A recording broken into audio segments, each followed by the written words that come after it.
evening to all of you. আমি Payel Sarkar, clinical psychologist, Dehatta sub divisional hospital. তো first of all I am really very thankful to Pranayam organization for inviting me in such a nice and auspicious program.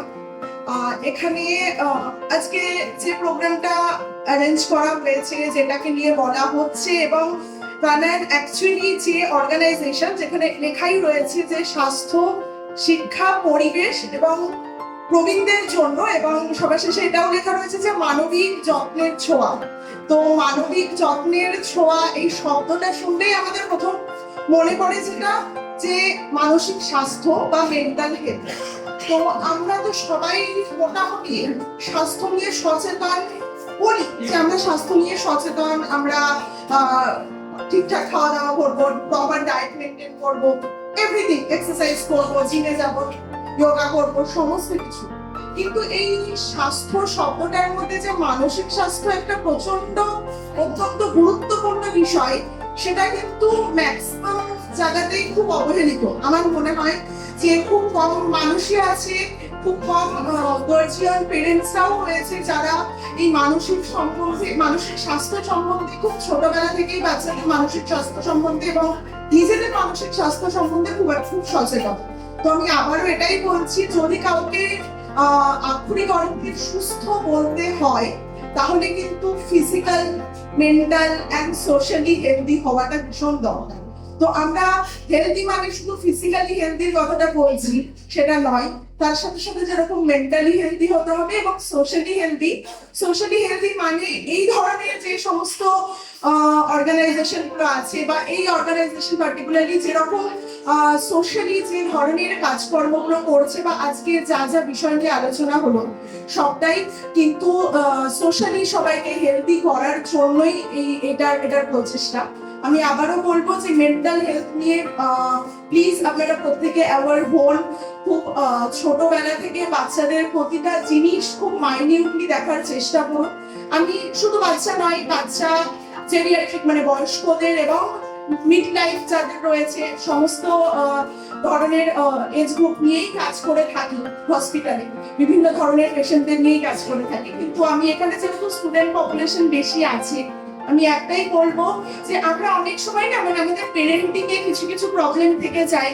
খুব authoritative parenting আমরা করি যে না, আমি যেটা বলবো আমার বাচ্চা হয়তো সেই প্রফেশনটাই নেবে, সেই ক্যারিয়ারটাই চুজ করবে, বা আমি ওকে বলছি যে তুমি নাচ শেখো, তো তুমি নাচই শিখবে, কিন্তু বাচ্চা হয়তো নাচ না শিখে অন্য কোনো আর্ট কিছু শিখতে ইচ্ছা করলো। আমরা কিন্তু প্রথমে তার কাছে শুনি না যে তোমার কি নাচ শিখতে ভালো লাগছে, বা আমরা প্রথমে বলি আজকে তোমাকে নাচের ক্লাসে ভর্তি করাবো। তো এই জিনিসগুলো আমাদেরকে খুব মন দিয়ে দেখতে হবে, কারণ কোনো একটা প্রফেশন হোক বা কোনো একটা ফিল্ডে একটা বাচ্চা যদি সাকসেসফুলি এস্টাবলিশ হতে হয়, তাহলে কিন্তু তার যে জিনিসটা লাগবে, প্রথমত ইন্টারেস্ট লাগবে, ইন্টেলিজেন্স, গ্লোবাল ইন্টেলিজেন্স তো অবশ্যই লাগবে। কারণ যদি একটা বাচ্চার মধ্যে প্রপার ইন্টেলিজেন্স অনেক রকমের হয়, অন্তত এখন তাও আমি বলছি সেটা লাগবে, এবং তার সাথে সাথে অবভিয়াসলি লাগবে যেটা অ্যাপটিটিউড, মানে কি হচ্ছে সে কোনটাতে বেশি পারদর্শ। আমি তাকে হঠাৎ করে নাচে ভর্তি করে দিলাম বা হঠাৎ করে গানে ভর্তি করে দিলাম বলে সে সেটাতেই পারদর্শী হয়ে উঠবে, সেটা কিন্তু নয়। অ্যাপটিটিউড কিন্তু আমাদের একটা ইনেট, আমরা কিছুটা শিখি, লার্ন করি, কিছুটা কিন্তু ইনেট নেচার, আমরা অটোমেটিক্যালি ওটা নিয়ে জন্মাই। সুতরাং অ্যাপটিটিউড দরকার, ইন্টারেস্ট দরকার। বাচ্চার কোনটাতে বেশি ইন্টারেস্ট, এটা আমাকে বুঝতে হবে। আমরা ভর্তি করে দিয়ে বলেছি ভর্তি হওয়া, করতে করতে ইন্টারেস্ট গ্রো করবে, সেটা নয়। আমরা কিন্তু তাকে তার কনসেন্ট নেওয়াটা ভীষণ প্রয়োজন, এবং ইন্টেলিজেন্স অবভিয়াসলি এটা তো আমাদের একটা প্রপার আইকিউ না থাকলে যে কোনো ফিল্ডেই আমরা সাকসেসফুল হতে পারবো না। এটাই আমার বলা যে এই তিনটে জিনিস কিন্তু একটা বাচ্চাকে সাকসেসফুল করতে পারে, সে যে ফিল্ডেই হোক না কেন। তো এই জিনিসগুলো প্রচন্ড গুরুত্বপূর্ণভাবে বাচ্চাকে খেয়াল রাখা। এবং আরেকটা জিনিস যে হ্যাঁ, কিছুক্ষণ আগে একজন বললেন যে খুব ফেসবুক, ইনস্টাগ্রাম প্রচন্ড বেশি এগুলো রয়েছে, এবং এখন বাচ্চা হয়ে যাওয়ার পর তারপরে তিনি যেদিন ডেলিভারি হয়েছে, হয়তো মা হসপিটাল থেকে ফেরার পরের দিনই বাচ্চার নামে একটা ফেসবুক অ্যাকাউন্ট ওপেন হয়ে যায়, এবং সেখান থেকে কন্টিনিউয়াসলি ব্লগ এভরিথিং এই সমস্ত কিছু সেগুলো করতে থাকে। এবং তাহলে কি হচ্ছে, বাচ্চার মধ্যে এটা বুঝতে পারছে যে আমি এই কাজটা করলে এটা খুব তাড়াতাড়ি অ্যাটেনশন ক্যাচ করবে, তো আমি এইভাবে করব। এবং কন্টিনিউয়াসলি তাতে কি হয়, বাচ্চাদের মধ্যে যে স্বতঃস্ফূর্ততাটা, যে স্পন্টেনিয়াস বাচ্চা একটা কিছু করবে, যে ও এমনি এমনি নিজে থেকে গান করলো বা নিজে থেকেই কিছু অ্যাক্টিভিটি করলো, সেই জিনিসটা কমে যাচ্ছে। সবসময় অলওয়েজ ফোনটা সামনে নিয়ে যদি থাকে, ও কিন্তু বুঝতে পারছে যে এইটা রেকর্ড হচ্ছে। এই জিনিসটাকে আমি আবারও বলবো যে এটাকে একটু, হয়তো এটা আমাদের এখনকার দিনে একটা অ্যানাদার সোর্স অফ ইনকাম হতে পারে, বাট বাচ্চাদের থেকে যতটা সম্ভব স্ক্রিনটাকে কম রাখার চেষ্টা করবেন এবং নিজেরাও বাড়িতে ফিরে অন্তত বাচ্চাদের সঙ্গে কম ফোনটা ইউজ করার চেষ্টা করবেন, যতটা করা যায় আর পসিবল। এটা একটা খুব ইম্পর্টেন্ট ফ্যাক্টর। আরেকটা যেটা, বাচ্চাদের প্রচন্ড অ্যাঙ্গার ইস্যু। এখন তো বাচ্চা নয়, আমরা আমাদের বড়দের এখানে অনেক মানুষ আছেন যারা আমার থেকে অনেক বয়োজ্যেষ্ঠ, তাদের অনেকের মধ্যেই কিন্তু অ্যাঙ্গার ইস্যু রয়েছে। তারা হয়তো অ্যাডাল্ট বা হয়তো আরো বেশি বয়স, তারপরেও তাদের মধ্যে অ্যাঙ্গার ইস্যু রয়েছে। আমি একটাই বলবো, অ্যাঙ্গার এটা কিন্তু ভীষণ ইম্পর্টেন্ট, মানে কি করবো, খুব গুরুত্বপূর্ণ ভাবে এই জিনিসটাকে মাথায় নেওয়ার মতো একটা বিষয়, যেটা ট্রিটমেন্ট প্রয়োজন। কিন্তু একটা অ্যাঙ্গারটা নর্মাল, কারণ আমি বলে দিচ্ছি অ্যাঙ্গার আর অ্যাগ্রেশন এই দুটোর মধ্যে তফাৎ আছে। আমরা রেগে যাওয়াটাকে খুব নর্মাল মনে করি, কারণ আমার ওই জিনিসটা দরকার, ওখানে যেতে গিয়ে আমার মাঝখানে যদি বাধা আসে আমরা ফ্রাস্ট্রেটেড হব, আমাদের রাগ হবে, এটা normal. It is a very natural emotion, প্রত্যেকের থাকা দরকার। কিন্তু আমাদের কি হচ্ছে, অ্যাঙ্গার থেকে কিন্তু ওটা অ্যাগ্রেশনে কনভার্ট হয়ে যাচ্ছে। মানে কি হচ্ছে, রেগে গেল, কিন্তু ওটার বহিঃপ্রকাশটা কিভাবে হচ্ছে, ম্যানিফেস্টেশনটা কিভাবে হচ্ছে, হয়তো ভার্বালি অ্যাবিউজ হচ্ছে, বাজে কথা বললো, বাজে ভাষা বললো, বা ফিজিক্যালি হার্ম করলো বন্ধুদেরকে, অথবা বাড়ির যদি কোনো পেট থাকে তাকে, অথবা রাস্তায় আমরা যে ধরনের আমাদের রাস্তার যত পশু পাখি জায়গায় রয়েছে কেনা কেন, বাচ্চাদের মধ্যে এইরকমও টেন্ডেন্সি দেখা যায় যে তারা ওদেরকেও ঢিল ছুটছে। ওই আমরা ছোটবেলায় একটা ব্যাঙের গল্প পড়েছিলাম, যে ব্যাঙ কয়েকটা বাচ্চা খেলা করছে, মানে ব্যাঙটা পুকুরে রয়েছে, তাকে ঢিল ছুঁড়ে ওরা খুব মজা পাচ্ছে। এই যে জিনিসগুলো যদি আপনারা বুঝতে পারেন বাচ্চার মধ্যে এটা হচ্ছে, তাহলে কিন্তু অবশ্যই সাইকোলজিস্ট, ক্লিনিক্যাল সাইকোলজিস্টদের সাথে কনসাল্ট করবেন। এবং যতটা আমাদের হসপিটালে এমন বয়সে বাচ্চা নিয়ে আসে, তাদের 10 বছর 15 বছর এরকম হতে হতে তারা আস্তে আস্তে এমন একটা জায়গায় চলে যায় যখন আমাদের কিছু করার থাকে। তো আর্লি ডিটেকশন কিন্তু ভীষণ দরকার। ওই জন্য বাচ্চাদের প্রতিটা অ্যাক্টিভিটি প্রচন্ড মন দিয়ে আপনারা খেয়াল করুন। এবং বাচ্চা বড় করার সময় একটা জিনিস রাখবেন, যে ছবি তোলা বা তাদের সমস্ত অ্যাক্টিভিটি রেকর্ড করার থেকে তারা যে অ্যাক্টিভিটি গুলো করছে, কেন করছে, তাদের মনের মধ্যে কি হচ্ছে, একটু তাদের বয়সে গিয়ে একটু বোঝার চেষ্টা করুন। তাহলে আপনারা বুঝতে পারবেন। এবং পরবর্তীকালে সমস্ত ডিসঅর্ডারই যেটা হয়, তারা সেগুলো তো একদিনে হয়ে যায় না, যে আমি আজকে ডক্টরের কাছে এলাম, ডাক্তারবাবু কাল থেকেই আমার এই সমস্যাটা হচ্ছিল, গতকাল, সেটা হয় না। মিনিমাম একদম মোটামুটি ডেভেলপমেন্টাল ফেজ থেকেই এটা হয়। তো যে কোনো সাইকিয়াট্রিক ডিসঅর্ডার কিন্তু ডেভেলপমেন্টাল ফেজ থেকেই হয়। সেটা আপনাদের সেই বয়স থেকে লক্ষ্য করতে হবে। বাচ্চাদের যদি প্রচন্ড জেদ থাকে, এবং বাচ্চারা কিন্তু ভীষণ বলতে পারি চালাক, তা আমরা কিন্তু ভাবি তারা বুঝছে না, তারা কিন্তু দেখে নেয় ঠিক আমি এইভাবে করলে আমার নিডটা ফুলফিল হবে। সে একদিন করে, দুদিন করে, আস্তে আস্তে সে ওটাকে ক্যাপচার করে নেয় যে ও ঠিক ওইভাবেই সেম বিহেভিয়ার রিপিট করবো, তাহলে আমার যেটা নিড, আমার যেটা প্রয়োজন বা আমি যেটা চাইছি, সেটা অটোমেটিক্যালি ফুলফিল হয়ে যাবে, কারণ মা বাবা ওটা করতে বাধ্য। তো এই ধরনের জিনিসগুলো, এগুলো এটাকেও, এবং প্রতিমধ্যে অনেক বাচ্চারাই রয়েছে যারা যে কোনো অথরিটি রয়েছে, সেটা তার টিচার হতে পারে, বাবা মা হতে পারে, প্রচন্ড তর্ক করছে, খুব আর্গুমেন্টেশন প্রচন্ড, এটাকে কিন্তু অপোজিশনাল ডিফাইন্ড ডিসঅর্ডার বলে। এটাও কিন্তু একটা ডিসঅর্ডার। সেটা যদি ট্রিটেড না হয়, সেখান থেকে কিন্তু কন্ডাক্ট ডিসঅর্ডার হতে পারে, সেটা আরো বড় একটা ডিসঅর্ডার। এবং কন্ডাক্ট ডিসঅর্ডারও যদি ট্রিটেড না হয়, সেখান থেকে যেটা হতে পারে, that is anti social personality disorder, যেটা আমরা এত দেখতে পাচ্ছি চারিদিকে, এত অ্যান্টি সোশ্যাল অ্যাক্টিভিটি দেখতে পাচ্ছি ছেলেদের মধ্যে, মেয়েদের মধ্যে, সবটাই কিন্তু একদিনে কেউ অ্যান্টি সোশ্যাল পার্সোনালিটি ডিসঅর্ডার হয়ে যায় না। সেই জন্যই বলা, প্রতিটা বাচ্চাকে আপনারা খুব মাইনিউটলি দেখার চেষ্টা করবেন, এবং প্রত্যেকের, শুধু বাচ্চা নয়, নিজে এবং নিজের পরিবারের প্রত্যেকের মানসিক স্বাস্থ্য সম্পর্কে সচেতন হওয়াটা খুব দরকার। এবং এখানে লজ্জার কিছু নেই যে আমার যদি আজকে পেটে ব্যথা হয় বা জ্বর হয়, আমি ফিজিশিয়ানের কাছে যেতে কি খুব লজ্জা পাবো, বা ফিজিশিয়ানের চেম্বার থেকে বেরিয়ে কি একটু মুখ লোকাবো না তো? তাহলে কেন সাইকোলজিস্টের চেম্বার থেকে বেরিয়ে বা তাকে বারবার করে বলবো যে ম্যাডাম এটা কিন্তু জানবে না তো? বিষয়টা কিন্তু একদমই সেটা নয়। এটা আমাদের ওভারঅল হেলথের মধ্যেই পড়ে, আমাদের মেন্টাল হেলথটা, সেটার প্রতি যত্ন নিন, কেয়ার করুন। এবং আমি ভীষণই থ্যাংক ইউ বলবো ম্যাডাম আপনাকে, যে আপনি খুব তাড়াতাড়ি ওটাকে ডিটেক্ট করতে পেরেছেন অটিজমকে। এবং এরকম অনেক বাচ্চা দেখে যারা অনেক বয়সে গিয়ে তারা ডিটেক্টেড হয়, তো তখন তাদের বিহেভিয়ার থেরাপি, স্পিচ থেরাপি দিয়েও কাজ হয় না। তো এইরকম যদি সন্তান কারোর হয় বা থাকে, আমি বলবো যে প্রথম থেকে তাদেরকে স্কিলড করার চেষ্টা করুন। তারাও কিন্তু, আপনারা নিজেরাই চোখের সামনে দেখলেন যে উনি কত সুন্দর পারফর্ম করলেন, সেই জিনিসটা কিন্তু আরো সুন্দর ভাবে যাবে। তো এই হচ্ছে ব্যাপার, মেনলি হচ্ছে আমরা মেন্টাল হেলথ নিয়ে কেউ লজ্জা পাবো না, মানসিক স্বাস্থ্য নিয়ে কথা বলতে লজ্জা পাবো না। আমাদের কষ্ট হচ্ছে, মন খারাপ হচ্ছে, আমার মাথার মধ্যে অন্যরকম চিন্তা আসছে, বা আমি কন্ট্রোল করতে পারছি না, এই জিনিসগুলো আমি লজ্জা করে কারোর কাছে বলতে পারি না, সেই জিনিসগুলো কিন্তু করবেন না। কারণ একদিন দুদিন করতে করতে এমন একটা ডিসঅর্ডারে কনভার্ট হয়, যখন সাইকিয়াট্রিক মেডিসিন দিয়ে এবং সাইকোথেরাপি দিয়ে, কোনোটা দিয়েই জিনিসটা কিন্তু পুরোপুরি রিকভার করা যায় না। তো একদম ডে 1 থেকে মেন্টাল হেলথ নিয়ে অ্যাওয়ার হোক, প্রত্যেকে মানসিক স্বাস্থ্য সম্পর্কে সচেতন হোক, তবেই আমরা বলতে পারবো যে we are health, otherwise not. Thank you so much. যদি কারোর কিছু জিজ্ঞাসা যদি কিছু থাকে, মানে যদি এটা নিয়ে কেউ কিছু মানে, কারণ আমাদের এটা তো খুব স্টিগমা, এটা নিয়ে সবাই লজ্জা পায় কথা বলতে, খোলাখুলি কথা বলতে। যদি কোনো অসুবিধা থাকে অবশ্যই জিজ্ঞাসা করতে পারেন।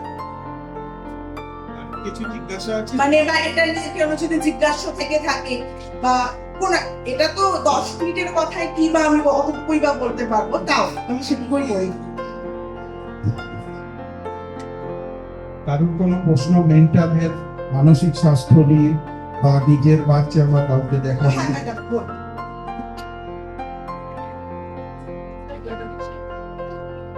অ্যাঙ্গার ইস্যুর জন্য আমরা কি করতে পারি? এটা খুব কমন, আমি আগেও বললাম, আমাকে বুঝতে হবে যে অ্যাঙ্গার না অ্যাগ্রেশন। ঠিক আছে, আমি আবার অ্যাঙ্গার হলো মানে আমি কিছু একটা চাইছি, বা আমি একটা জায়গায় যেতে চাইছি, আমি ধরুন সিনেমা দেখতে যাবো বলে আমি রেডি হয়েছি, এত বৃষ্টি নেমে গেল আমি আর যেতেই পারলাম না, খুবই মনটা খারাপ হয়ে গেলে, একটু রাগও হলো, সেটা নয়, সেটা আনন্যাচারাল কিছু নয়। কিন্তু সেটার পরে সেটার বহিঃপ্রকাশ যদি খুব অ্যাগ্রেসিভলি হয়, যে আমি এমনই রেগে গেলাম যে আমি সবার সাথে খারাপ ব্যবহার করে ফেললাম, এটা ধরনের কিছু, সেটাকে আমরা অ্যাগ্রেশন বলি। অবশ্যই এটার জন্য এটা ম্যানেজমেন্ট টেকনিক আছে। আমি ছোট করে একটু বলি, আমাদের কিন্তু সবার আগে এটাকে আইডেন্টিফাই করতে হবে যে আমাদের অ্যাঙ্গারের ট্রিগারিং সোর্সেস গুলো, মানে কোন বিষয়গুলোতে রাগ হচ্ছে। আমরা যখন কাউকে জিজ্ঞাসা করি, কেউ যখন অ্যাঙ্গার নিয়ে আসে আমার কাছে, মানে সবেতে রাগ হয়, এটা কিন্তু হয় না। তাকে যখন লিখতে বলা হয়, পরের দিন কিন্তু সে 5টা 6টা কি 7টা পয়েন্ট লিখে আসো, তাহলে কি সেটা সব হলো না? তাহলে কি হচ্ছে, আমাদের কিন্তু সবার প্রথমে খুব মানে সূক্ষ্মভাবে ভেবে এটা দেখতে হবে যে আমার অ্যাঙ্গার যেটাকে ট্রিগার করছে, কোন ঘটনা, কোন সোর্স গুলো থেকে অ্যাঙ্গার হচ্ছে। ঠিক আছে, সেকেন্ড, আমাদের এই অ্যাঙ্গারটা কি আমাদের জন্য হেল্পফুল অর নট? ধরুন আমি একটা টক্সিক রিলেশনে আছি, খারাপ সম্পর্কে আছি, সেখানে আমার রাগ হচ্ছে, এটা কিন্তু আমাকে, এই রাগটা হেল্প করবে আমাকে ওটা থেকে বেরোনোর, বা ওটার পরবর্তী কি কি স্টেপ নেওয়া হয়, সেটা হচ্ছে কথা। কিন্তু যদি ঠিকঠাক আছি তারপরেও রাগ হচ্ছে, তখন বুঝতে হবে যে আমার অ্যাঙ্গার কিন্তু এখানে আমাকে হেল্প করছে না। তাহলে আমাকে এটা বুঝতে হবে যে আমার রাগটাকে আমাকে হেল্প করছে সিচুয়েশন থেকে বেরোতে, নাকি আমাকে আরো ডিটোরিয়েট করছে, ঠিক আছে। থার্ডলি আমাদের আর একটা জিনিস, যদি আমরা ধরে নিলাম যে আমাকে ডিটোরিয়েটই করছে এরকম, বা মানে ডিটোরিয়েট মানে আমি আমারই ভুল ওটা, রেগে যাওয়া, আমি ঠিকঠাকই থাকার উচিত ছিল, তখন দেখতে হবে যে আমি যেভাবে রিয়াক্ট করছি রেগে গিয়ে সেটা লিখবো। আমি মোটামুটি 3-4 আমি কিভাবে রিয়াক্ট করি, বোতলটা ছুঁড়ে ফেলে দিলাম, দুটো খারাপ কথা বললাম, বা ফিজিক্যালি ভার্বালি একটু ফিজিক্যালি মারলাম কাউকে, হার্ট করলাম, যেভাবে করে, এটা কোনো জিনিস নষ্ট করলাম, ছিঁড়ে ফেললাম, ভেঙে ফেললাম, ছুঁড়ে ফেললাম, তো সেটাকেও আমরা লিখি। বাট এই যেটা আমরা করলাম, এটা করার পরে যার ধরুন ওর প্রতি আমার রাগ রয়েছে, সামনে যে রয়েছে, তার রিয়াকশনটা কি হলো। আমি যদি ওকে দুটো খারাপ কথা বলি, ও রেগে গিয়ে আমাকে দুটো না বললেও একটা বলবে বা অন্য কোনো ভাবে রিয়াক্ট করবে, তাহলে সেটাকেও আমাকে একটু লিখতে হবে যে সে কিভাবে রিয়াক্ট করছে। তারপরের পয়েন্ট হচ্ছে, আমি কি এই রাগটা অল্টারনেটিভলি কোনোভাবে দেখাতে পারতাম, ওই জিনিসটা ছুঁড়ে না ফেলে বা বাজেভাবে চিৎকার না করে, আর কিভাবে আমি অল্টারনেটিভলি করতে পারি। এটা অবশ্যই আমরা পেশেন্টকে বলি আপনি ভাবুন, কিন্তু আমি এখানে আপনাদেরকে কিছুটা হিন্টস দিয়েই দিচ্ছি। আপনি অল্টারনেটিভলি কি করবেন, আপনাকে ওই জায়গা থেকে আপনি একটু সিট ব্যাক করে যান, মানে স্টে ব্যাক। আমার এক্ষুনি রিয়াক্ট করতে হবে, এক্ষুনি জিনিসটা ছুঁড়ে ফেলতে হবে না, আমি 5 মিনিট পরে ছুঁড়ব। আমি রাখবো, অবশ্যই রাখবো, তার সাথে কথা বলবো না, তার উপর ভীষণ রেগে যাবো, বা তাকে আমি যেভাবে মারবোই, কিন্তু আমি 5 থেকে 10 মিনিট পরে মারবো। এই 10 মিনিট টাইমটা কিন্তু ভীষণ ইম্পর্টেন্ট।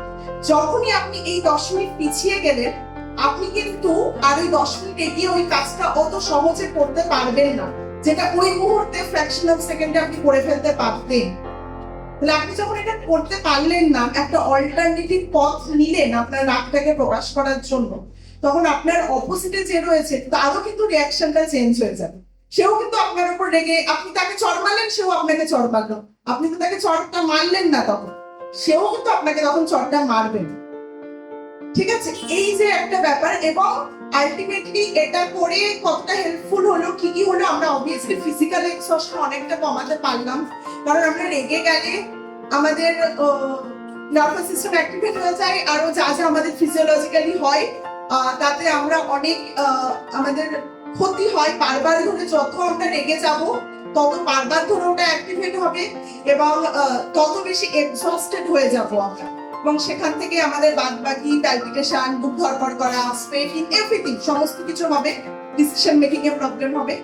এই হচ্ছে কথা। এই জন্য আমরা অ্যাঙ্গারটাকে কিছুটা কন্ট্রোল এটাতে করতে পারি, এটা ইন জেনারেল বললাম। এবার তো পার্সোনালাইজড অ্যাডভাইস সেগুলো আলাদা, কারণ এক একজনের এক এক বিষয়ে আলাদা বিষয়ে রাখ, ঠিক আছে। আশা করছি উত্তরটা বুঝতে পেরেছেন।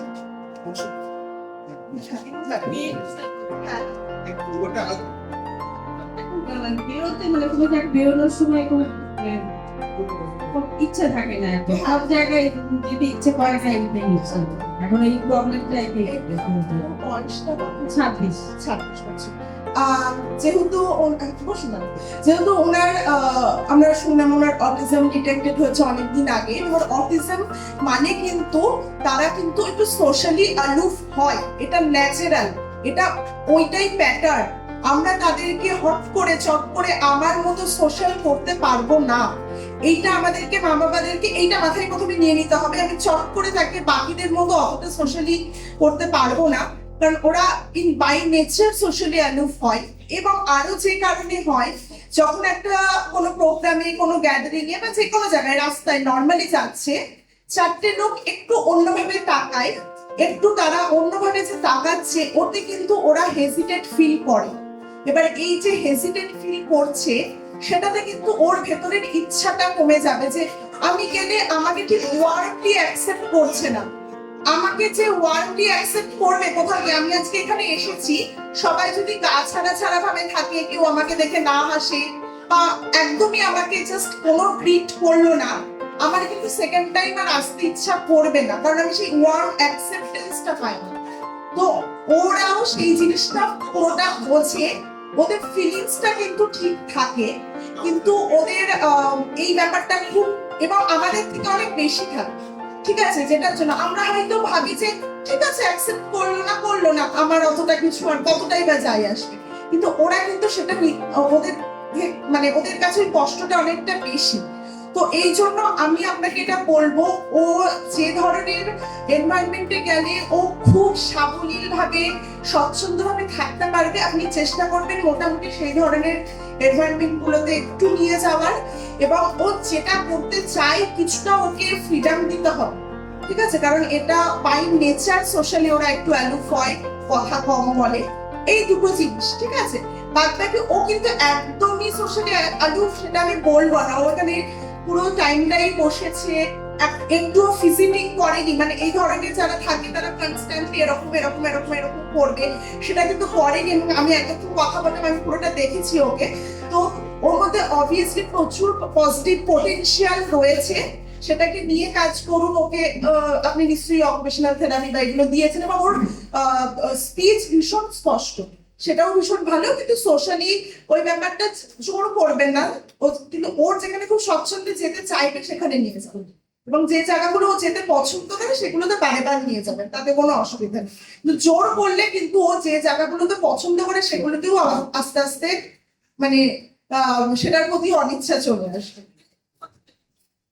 হ্যাঁ, এবার ও কি স্পেশাল স্কুলে পড়ে?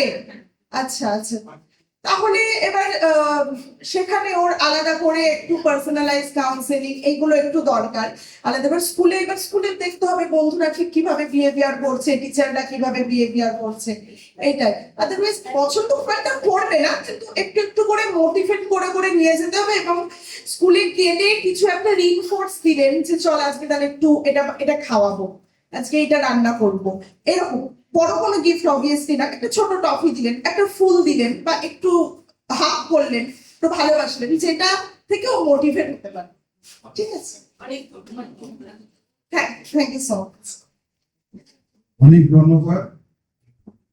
আমি সবার কাছে ক্ষমা চাইছি এই শিডিউলের মধ্যেও মানে আমাকে 2-4 মিনিট যা সময় দেওয়ার জন্য। আমার পরিচয়, আমি কল্যাণ ইউনিভার্সিটিতে এনভায়রনমেন্টাল বায়োটেকনোলজির উপর পিএইচডি করছি, রিসার্চ করছি।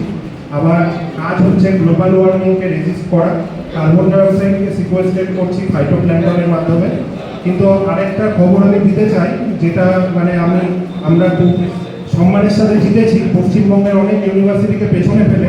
সেন্ট্রাল গভর্নমেন্টের ফিশারি ডিপার্টমেন্ট এবং অ্যানিমাল হাজবেন্ডারি থেকে আমরা একটা প্রজেক্ট চিনিয়ে নিয়েছি ইন্টিগ্রেটেড ফার্মিংয়ের ওপরে, যেখানে নেচার বেস সলিউশন বানিয়ে আমরা বিভিন্ন রকম কালচার করছি, এবং অ্যাকোয়া কালচার এবং বিভিন্ন রকম পোলট্রি ফার্মিং। আমরা খুব তাড়াতাড়ি সেখানে একটা ট্রেনিং সেন্টার ডেভেলপ করব। আর আমি কাকুকে কথা দিয়েছি আমার জীবনের প্রথম শিক্ষক, যার দয়াতে আমি মানে জীবনের পথ চলা শিখেছি। তো আমি ভবিষ্যতে চিন্তা ভাবনা করছি প্রাণায়ামকে ওই ট্রেনিং সেন্টারের সাথে মার্চ করিয়ে এই প্রাণায়ামের সদস্যকেও আমরা এইভাবে ট্রেনিং দেবো, এবং আমি প্রাণায়ামের পাশে থাকবো। এই বলে আমি আমার বক্তব্য